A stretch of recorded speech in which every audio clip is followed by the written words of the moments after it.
very likely be some softening of labor market conditions. While higher interest rates, slower growth, and softer labor market conditions will bring down inflation, they will also bring some pain to households and businesses. Welcome to the Cryptoteacher. And you know I come back with that video just to make you think. And Powell let the globe know he's not taking the foot off the gas. Dow down 1,000 points. And guys, he hasn't even done anything yet. It's just the market trying to price it in. But you guys know when Jerome Powell speaks, I do videos every single time. And he had already warned us last year that GDP would be coming down in 23 and 24.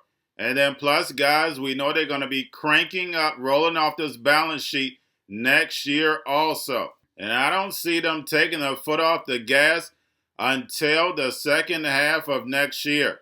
And I definitely don't see them cutting rates until 2024. Because we know they create the problem. Wait for the reaction and run in with the solution.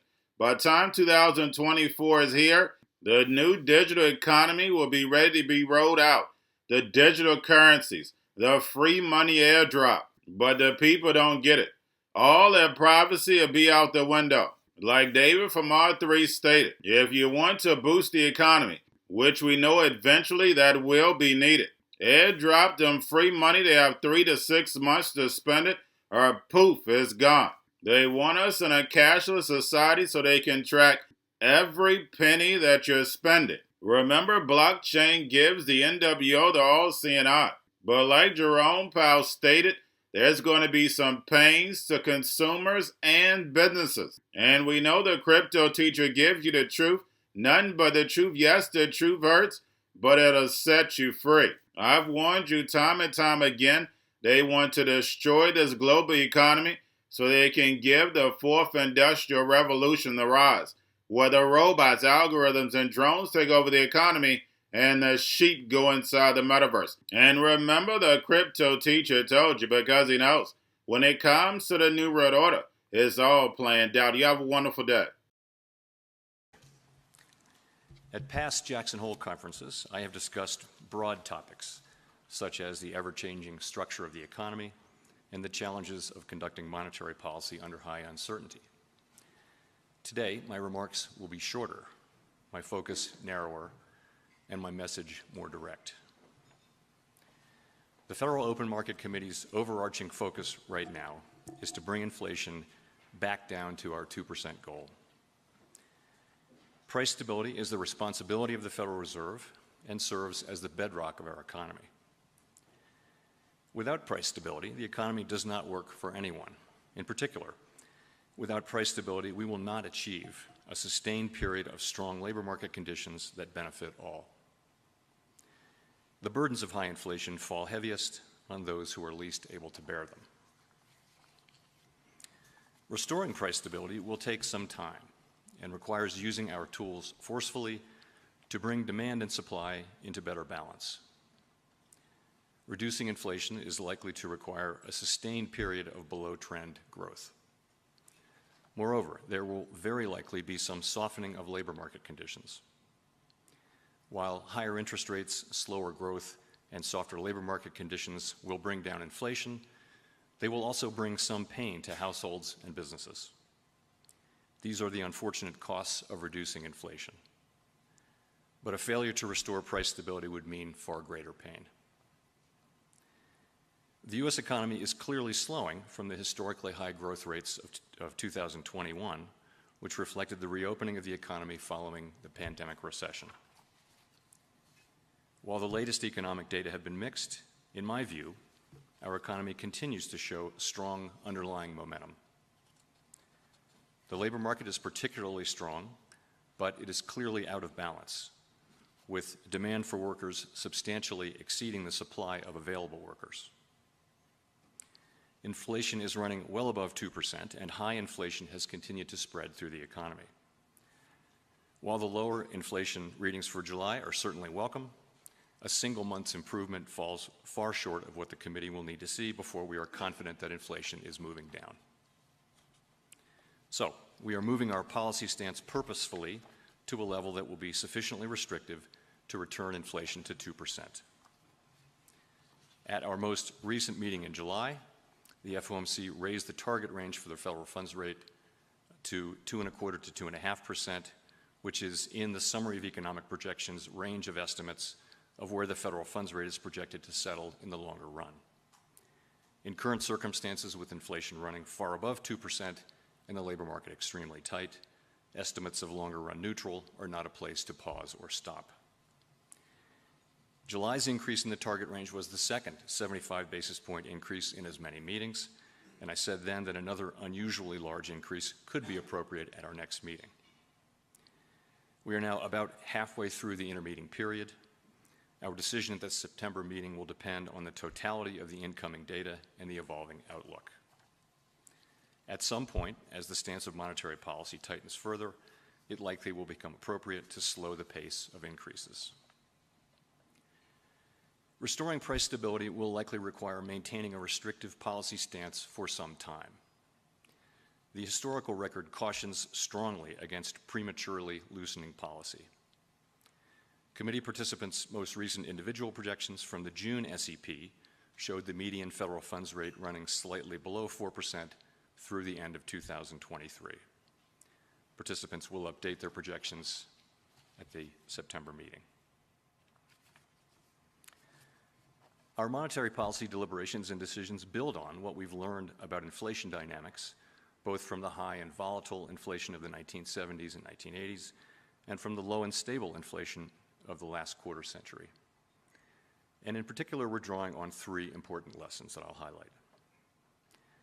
The first lesson is that central banks can and should take responsibility for delivering low and stable inflation.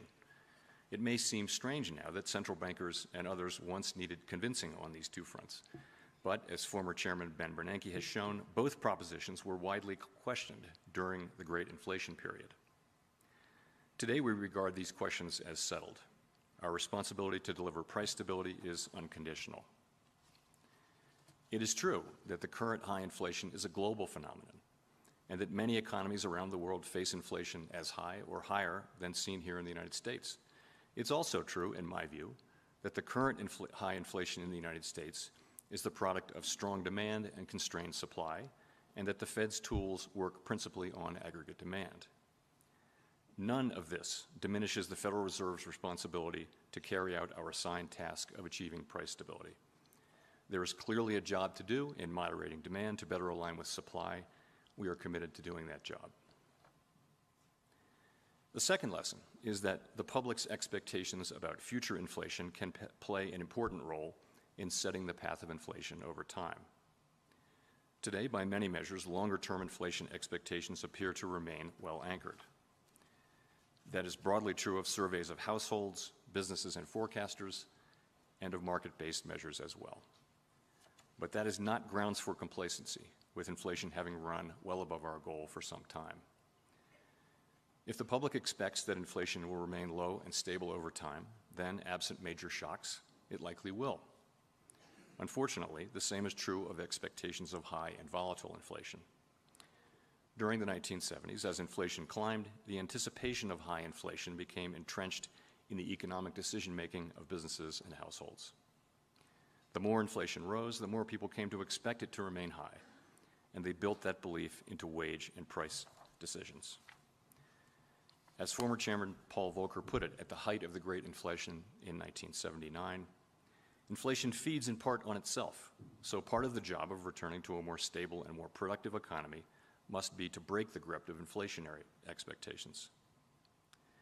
One useful insight into how actual inflation may affect expectations about its future path is based in the concept of rational inattention. When inflation is persistently high, households and businesses must pay close attention and incorporate inflation into their economic decisions. When inflation is low and stable, they are freer to focus their attention elsewhere. Former Chairman Alan Greenspan put it this way: for all practical purposes, price stability means that expected changes in the average price level are small enough and gradual enough that they do not materially enter business and household financial decisions. Of course, inflation has just about everyone's attention right now, which highlights a particular risk today. The longer the current bout of high inflation continues, the greater the chance that expectations of higher inflation will become entrenched. And that brings me to the third lesson, which is that we must keep at it until the job is done. History shows that the employment costs of bringing down inflation are likely to increase with delay, as high inflation becomes more entrenched in wage and price setting. The successful Volcker disinflation of the early 1980s followed multiple failed attempts to lower inflation over the previous 15 years. A lengthy period of very restrictive monetary policy was ultimately needed to stem high inflation and to start the process of getting inflation down to the low and stable levels that were the norm until the spring of last year. Our aim is to avoid that outcome by acting with resolve now. So, these lessons are guiding us as we use our tools to bring inflation down. We are taking forceful and rapid steps to moderate demand so that it comes into better alignment with supply and to keep inflation expectations anchored. We will keep at it until we're confident the job is done. Thank you. We're going to a different economy, and we're going to be learning more about that as we go, but clearly we're learning that things can be done from remote locations. We're learning that technology can replace people even more than we thought. We're not going back to the same economy. We're recovering, but to a different economy, and it'll be one that is more leveraged to technology. And I worry that that is going to make it even more difficult than it was for many workers. In Silicon Valley, and my friends who work in technology know that what we did to the manufacturing workers, we are now going to do to the retail workers, the call center workers, the fast food workers, the truck drivers, and then even bookkeepers, accountants, insurance agents, lawyers, and on through the economy. So what happened to the manufacturing workers is a very clear sign. This effort. And China has big plans for this. They intend to seed their digital yuan into the global environment by giving it away to visitors at next winter's Olympics. When they arrive at the airport, they're going to get yuan digital wallets. They're going to receive digital yuan. They're going to use it throughout their visits to Beijing, and then they're going to take it back to their home countries. They see this as a huge advantage. Why? Because who controls the underlying protocols, who controls the underlying standards of the future of money will control the future of money.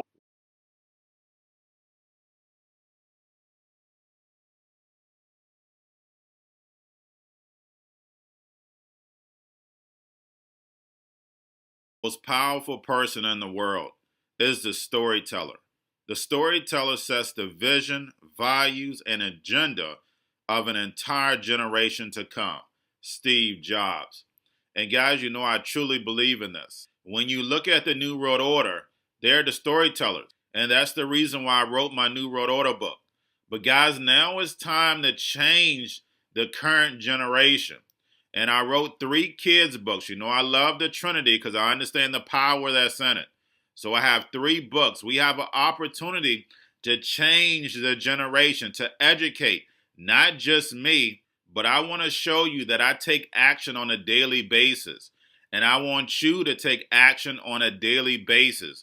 Whether it's your job, whether it's in your community, we have an opportunity right now to educate the masses. I posted this on my Twitter account. Please share, but this is a short clip of the 3 books. There's going to be a clothing line and action figures. Please get these books for your kids, nephews, cousins, friends, so therefore we can start the re-education now. Because as we see, the 4th Industrial Revolution foundation is definitely here. Robots, algorithms, drones, taking humanity out the picture. We have to re-educate. But let's get into the video. Part 1. King Joshua and Grandma Tam save the village. Part 2. King Joshua and Grandma Tam save New York. From COVID-33. Part 3. King Joshua and Grandma Tam goes to China. It's mandatory to get part 1, part 2, and part 3 of this series. It's time to re-educate Generation Z.